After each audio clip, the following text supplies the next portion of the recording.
There are not many successful journalists in this world who haven't trodden on a toe or two to get where they are today. But the question is, how hard did Dan Wootton squeeze them with his size 9s to get his next big scoop?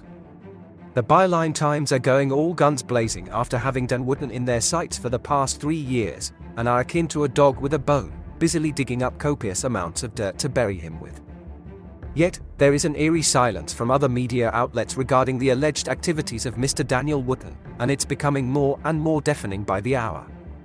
Some have, however, thrown out a few tidbits.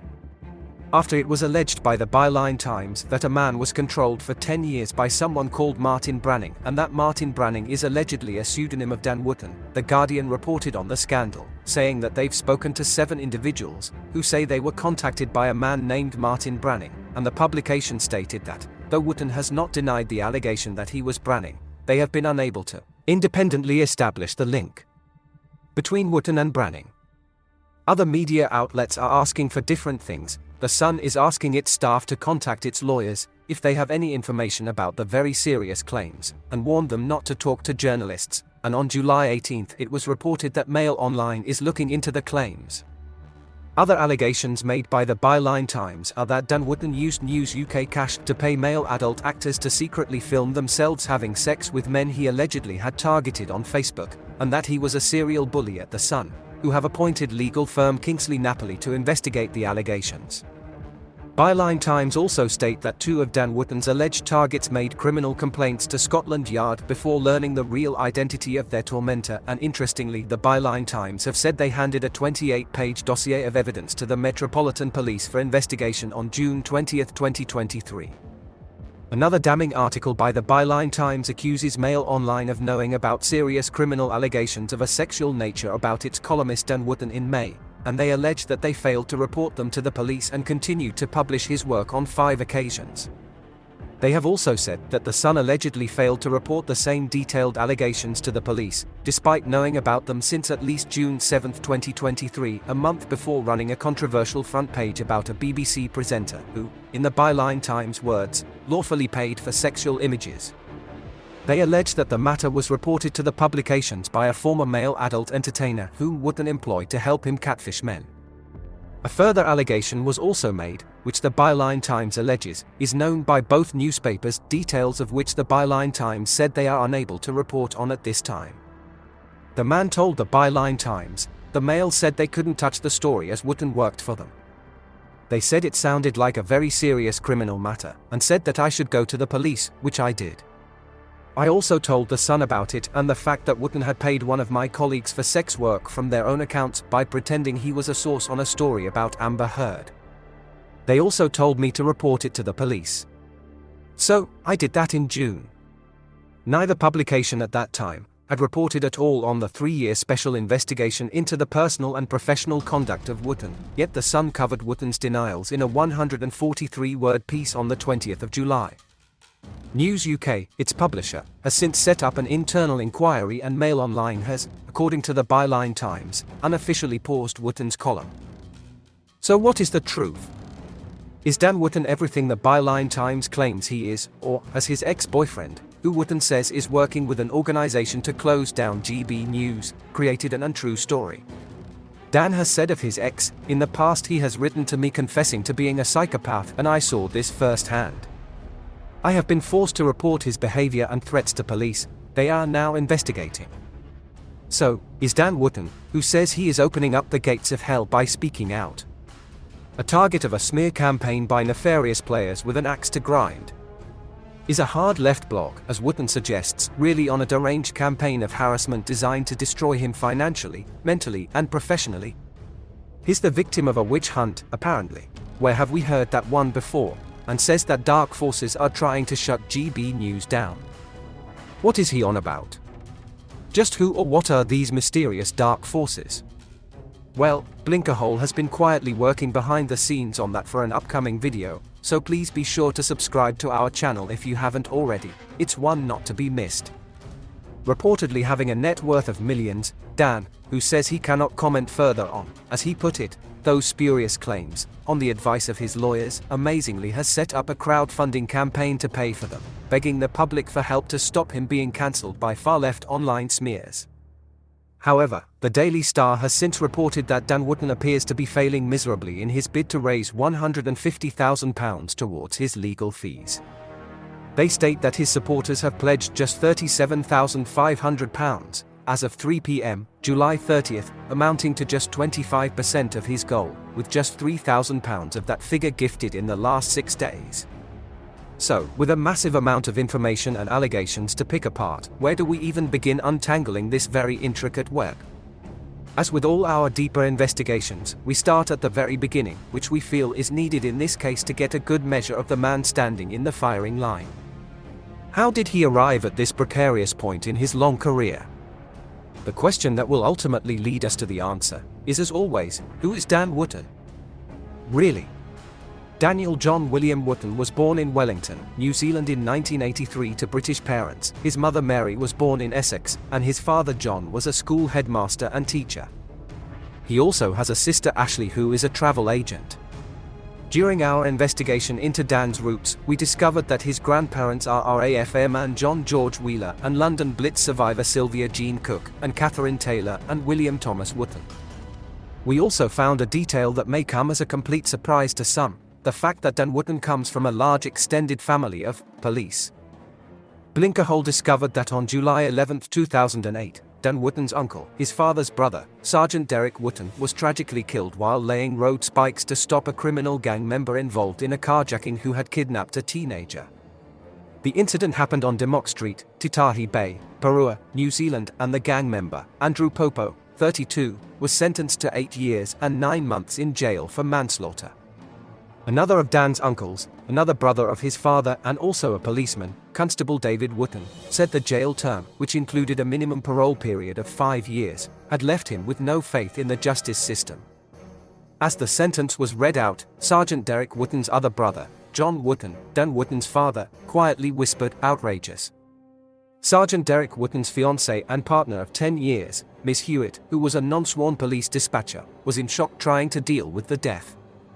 The Wootton family gathered to support each other. Present was Dan's grandmother, Sergeant Derek Wootton's then 81-year-old mother, Catherine Taylor, whom Dan calls Grandma Rua. She had been a volunteer at the Parua Community Policing Base for 18 years. Her husband, Dan's grandfather William Thomas Wootton, whom Dan calls Grandpa Bill, was a member of the Royal Engineers, who had landed in Normandy on June 12, 1944. Less than a week after D-Day, and who had celebrated his 21st birthday behind enemy lines in a Belgian village that the British Army was trying to liberate from the Germans. Dan's great-grandfather, a World War I veteran and coal miner, had resolved to send Dan's grandmother, Catherine Taylor, then just 12 years old, to Canada on the SS Athenia as World War II broke out, but changed his mind at the last minute.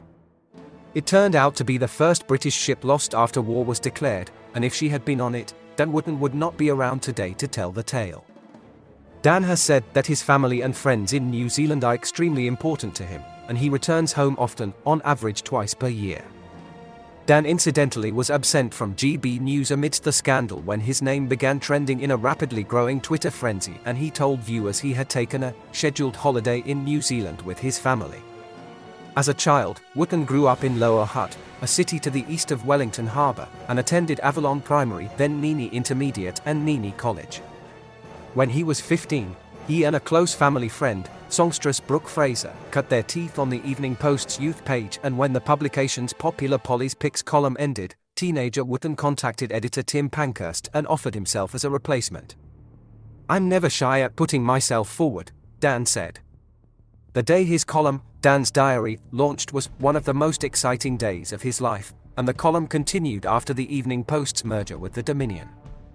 Along the way, Dan also hosted a show called The Mic on Saturn TV alongside Brooke Fraser and attended Victoria University of Wellington, where he obtained a Bachelor of Arts degree in Media Studies and Political Science. He also landed a slot as a panelist on Agony Aunt chat show How's Life and made his mark on TVNZ's Good Morning. All by the time he was 21. In February 2004, Wootton made the decision to move to the UK, reversing his parents' migration a few decades earlier. In an interview for NZ News in 2013, Dan Wootton said, "Initially I was only going to come over for 6 weeks, to see how it went. But I think I always had the feeling that I had a connection to the UK. My mum was born here, And my dad's family were from here too. He was actually born on a British Army base in Malta. I had a British passport, so I never had any issues in terms of work or anything like that. And now nearly 9 years later, I'm still here. As nice and convincing as that sounds, Blinkerhole believes it is not the full story of why Dan initially left New Zealand. We have discovered an old article dated January 2009 by the Dominion Post, where, as we mentioned earlier, young Dan had his own column, Dan's Diary. The article, a link to it is in our description, as the headline, Core. Our Dan's a red-hot showbiz star. Within it is a section entitled, Our Dan's X-Rated Sex Secrets, where it states that it was actually a failed relationship with a television celebrity which left the then 21-year-old Dan Wootton bruised and seeking overseas adventure. In one of his early Dan's Diary columns, Dan writes, "It's time to leave the country when your failed relationship makes the front page of a Sunday tabloid newspaper. When you read in a women's magazine that your ex-girlfriend is smitten with a 60-year-old dwarf." He was referring to Mitre 10 DIY rescue presenter Lisa Manning, who dumped Dan Wootton and took up with Lord of the Rings actor John Rhys-Davies. At the time of her 6-month relationship with Toy Boy Wootton, Manning, then 39, was presenter of TVNZ's Good Morning, and Wootton, then 21, was her part-time researcher and the show's music reviewer. Manning met Rhys-Davies, who played Gimli in Peter Jackson's films, the same way she met Wootton, on the Good Morning couch.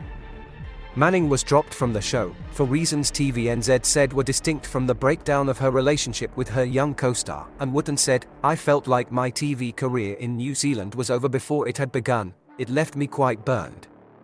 But Wootton, who was still living at home in Avalon with his mum Mary and dad John at the time, refused to be dragged down by the public split. According to the article, he did what many scorned Kiwi men have done before him and jumped on a plane to Europe. Due to his dual citizenship, Dan Wootton had no difficulties coming to the UK, and found there were plenty of Kiwis he could bunk with. He spent a month or so couch surfing in Acton, West London, before moving into a flat in Gunnersbury where they had converted the attic into a place where 10 people would sleep with just little partitions separating them. Dan said, "I was the only person in the house who had my own bedroom," which perhaps gives us a small insight into his character even back then. Dan's early days in the UK were largely spent in pursuit of a job, striving to get a foothold in the industry that he aspired to be part of.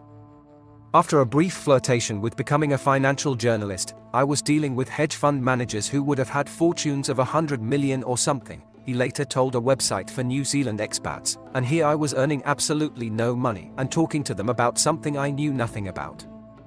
Wootton found himself gravitating towards entertainment journalism. He secured a job at the industry magazine Broadcast, which eventually propelled him into the coveted position of showbiz editor at News of the World in 2007. Within 18 months, he was awarded the title of Show Business Reporter of the Year at the British Press Awards, thanks to his scoop about Boyzone singer Stephen Gately tragically taking his own life. But the News of the World was then shuttered after a hacking scandal involving the publication and other British newspapers owned by Rupert Murdoch. Employees of the newspaper were accused of engaging in phone hacking, police bribery, and exercising improper influence in the pursuit of stories and investigations conducted from 2005 to 2007, and the phones of celebrities, politicians, and members of the British royal family were alleged to have been hacked. Dan Wootton later testified at the Levison inquiry in 2012, denying any involvement in illegally publishing stories obtained through phone hacking. Dan had by then joined ITV's Lorraine as an on-air entertainment reporter, mixing an ear for gossip with a rapidly growing celebrity contact list. During this period he also took on a column at The Sun, continuing his association with Rupert Murdoch's News UK. In the same year that he joined The Sun, Wootton publicly came out as gay. "I am gay and I believe in equality in every way," he tweeted. "If the media hides gay relationships, then how will they ever be normalized?" In 2018, a defamation lawsuit was launched against Wootton's employers, News Group newspapers, by the actor Johnny Depp. Depp alleged that Wootton's column in The Sun, which referred to the actor as a wife beater, was libelous. Following a 3-week trial at the High Court in London, Judge Andrew Nicol found in favour of the defendant. "I accept," Nicol wrote, at the conclusion of a 129-page judgment, "that the defendants have shown that the words they published were substantially true in the meanings I have held them to bear." Despite this setback, Depp, as we know, took his ex-wife Amber Heard to televised court in the United States and successfully sued her for defamation. But Wootton, who once said, "If there's a big interview to get, I'm expected to get it," in recent years, is perhaps best known for his crusade against Meghan Markle and Prince Harry. Across many platforms, including his gigs at GB News and the Daily Mail, and for several years, Wootton pursued the Sussexes, referring to Markle as a gutless woman, which resulted in the couple disengaging from The Sun and other tabloid newspapers. This didn't stop Wootton from breaking the news of Megxit, the Sussexes' departure from the UK and resignation from royal duties in January 2020, which was his biggest scoop to date. Prince Harry was reported to blame his father, the King, for utilising Wootton as a prop in the court psychodrama, and in his autobiography, Spare, Prince Harry referred to Wootton as a sad little man. In October 2020, Dan Wootton was mugged in broad daylight on a busy street in London for the second time in 11 months by, in his words, a hooded street rat on a bike who swooped from behind to snatch his phone out of his hand. He wasn't injured, he said. In fact, the whole thing was over well before I could even start a futile chase after the scumbag, swearing and yelling as I lumbered down the high street. He continued, as I started the painful process of cancelling accounts, speaking to my bank and arranging insurance, I realized it hadn't even struck me to call the police. Right. The following year, Wootton left The Sun to write a column for the Daily Mail and host his own show on the then newly launched TV channel GB News. However, his controversial writing style continued to attract attention, and in February 2022, Andrew Brady, the former fiancé of the late TV presenter Caroline Flack, was jailed for 4 months for harassing him. Brady, from Sheffield, admitted using social media and video platforms to cause distress by comparing Dan Wootton to sex offender Harvey Weinstein, and said he had evidence to prove this. Brady also said of Wootton that he felt like getting rid of him once and for all, and said matters should be settled by violence. Brady admitted to leaving WhatsApp voice messages for Dan Wootton and threatening to use violence and stating an intention to end Wootton's career. Brady also admitted using social media and WhatsApp to state that Mr. Wootton would be jailed, and admitted to sending Dan Wootton an explicit image and inviting Wootton to engage in sexual activity. Judge Richardson also imposed a 10-year restraining order banning Brady from contacting Mr. Wootton, posting anything about him online, or going within 200 yards of his home or workplace. "You must move on with your life," the judge told him. Laura Marshall, prosecuting, said other journalists were included in the defendant's messaging, including one who said Brady had demanded she pay him £40,000 for a tell-all story about his former fiancée. Brady was also accused of leaving a voice message for Dan Wootton which included comments like, "You are culpable for people's deaths," and "You are an evil man who needs to be dealt with." Brady was arrested and bailed in February 2021, but continued his campaign against Dan Wootton. When he was arrested again, in April 2021, Brady live-streamed the event on Instagram, saying, "You're going to have to put a bullet in my head." It certainly makes interesting reading following the accusations against Dan Wootton by the Byline Times, doesn't it? Today, Dan Wootton, it seems, needs all the help he can get from the high-profile friends jotted in his little black book, but it seems there aren't many offering their support, which in itself speaks volumes. It could be said that Dan Wootton, whose office nickname at The Sun was allegedly Poundland Piers, is now experiencing the repercussions of the old adage, "Be nice to people on your way up because you'll meet them on your way down." Though, perhaps he can take a small amount of solace in the fact that most of the celebrities he's turned over in his career are keeping a dignified silence, but of course, that could soon change. There's no doubt that Dan Wootton's tactics for sniffing out a good story has left a bitter taste in the mouths of many, and the immense power he has amassed to make or break the careers of others is rather startling. One particular example of that power is currently floating around on Twitter. It was initially reported by Pop Bitch, a weekly UK-based celebrity and pop music newsletter, and speaks of the time that the publication once heard the Dan Wootton routine for themselves, live and direct, when they were out with a pop star's people for lunch. Pop Bitch writes, "In the middle of the meal, Dan Wootton called and started screaming down the line asking for an interview. What had caused such a fiery temper? Nothing in particular. Dan was claiming that the pop star's father was gravely ill and demanded she give an exclusive interview all about it, so figured his best chance was to loudly and sustainedly yell down the phone that he would ruin her career if she didn't agree to it. She didn't. And that's why you never hear of Adele anymore. So, who else has been brave enough to speak out against the powerful Dan Wootton? Surprisingly, one of the first from the stalls was Fawlty Towers creator John Cleese. Apparently not content with bashing Manuel, he swiped Wootton with the pan instead. "The mainstream press must check this out," tweeted Cleese. Which would not be so odd if he wasn't soon to start hosting a GB News show, which he has previously joked will be for the much-neglected demographic of viewers who are completely out of touch. Cleese, who has made a name for himself as something of an anti-woke campaigner in recent years and who has been heavily critical of the BBC in particular, continued, "If they, the mainstream press, give this the Boris's phone treatment, it is final proof of their complete corruption." And another celebrity who has come off worse for her dealings with Wootton took to Twitter to share a screenshot of a tweet posted by Wootton in July 2015. The original tweet from Wootton includes an image of the front page of the Sun newspaper, where Wootton worked at the time, leading with a story about Smile singer Lily collapsing at Glastonbury.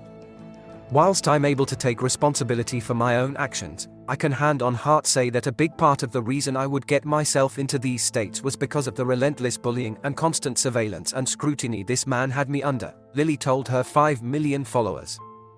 "For no reason. Anyway, karma's a bitch. I couldn't be happier at this time in my life. Absolutely thriving." The mum of two and Wootton clashed on Twitter in 2011 when the GB News presenter shared his thoughts on X Factor contestant Cher Lloyd, tweeting, "Love how Cher Lloyd hasn't had one hit single yet but acts as if she's Rihanna." Lily replied to Wootton's tweet, writing, "You're a grown man for Christ's sake. She is essentially a child. Give the poor thing a break." The theatre star went on to say she found it strange that he would be affected by a teenager. Cher went on to thank Lily for her support, telling her, "I can't thank you enough. Really appreciate it." Allen later clarified her tweet, saying, "Following on from my tweet yesterday, I see that some think I was blaming Dan Wootton for my dependencies. I don't expect people to understand the pain associated with being harassed in the very public way that I was for a good 15 years, but just because you can't understand it, it doesn't mean that it didn't happen, it did." The former singer concluded, Dan Wootton last night claimed he is a victim of a smear campaign by nefarious players with an axe to grind, that his accuser is running a campaign to destroy his life. "The irony is not lost on me. Maybe now Dan can begin to understand what it felt like. I actually wish him well. I hope that he comes out the other side of whatever it is that he is facing, and that eventually it leads him to a place of happiness, peace, and truth." And Carol Vorderman tweeted to her 835,100 Twitter followers, "Karma isn't a bitch today. She's a strong smiling queen. Hashtag Dan Wootton exposed. Thank you at Byline Times. Give them a follow, there may be more." And Blinkerhole has discovered that Dan Wootton has been mentioned several times over the years in various stars' autobiographies. In his 2015 book, Kevin Paul, a celebrity tattooist, spoke of Dan Wootton, who published a story saying that he and Ed Sheeran were good friends. Kevin wrote of Dan, "I knew a lot of people were scared of his stories coming out. Apparently he could make you or break you." And in 2016, Ryland Clark wrote in his autobiography, "It was time for Daybreak and Lorraine Kelly's show. She is one of those people who is always friendly and supportive rather than judgmental, unlike some other journalistic presenters. I was joined by Dan Wootton, showbiz journalist, who only a year before had slagged me off when I was on Signed by Katie Price, calling me ropey looking. This time he changed his tune and wished me luck on my journey." Also in 2016, in the book Reveal, Robbie Williams by Chris Heath, it states that Dan Wootton caused a big enough stir for Robbie Williams that the pop star started looking behind the curtains before he went to bed. Robbie's fear began after Dan Wootton suggested Robbie might want to avoid a trip to Eastern Europe after the release of his new single Party Like a Russian. Robbie said, "I couldn't sleep and I decided the Russians were going to kill me, and that I'm going to die alone and lonely." So, to conclude, and after reviewing all of Dan Wootton's backstory, it is obvious that this very complex, highly intelligent and rather cunning man appears to have weaved a tangled web which has ultimately wrapped itself around his own neck. Until someone somewhere and that includes the police, reveals the details of any actual evidence which the Byline Times says it has. Unfortunately, we are left with a string of allegations that may or may not be true and are left with our own opinions on the matter. The fact that many people do indeed have an axe to grind does not mean that Dan Wootton is guilty of the allegations made against him. How can we get closer to the truth? In our next video entitled Dark Forces, we will be investigating the Byline Times and one other rather interesting theory. So what next for Dan Wootton? For now, Lawyered Up Dan is left with his own words. As a journalist, I feel uncomfortable being the story. Perhaps with a track record like his, it's no wonder.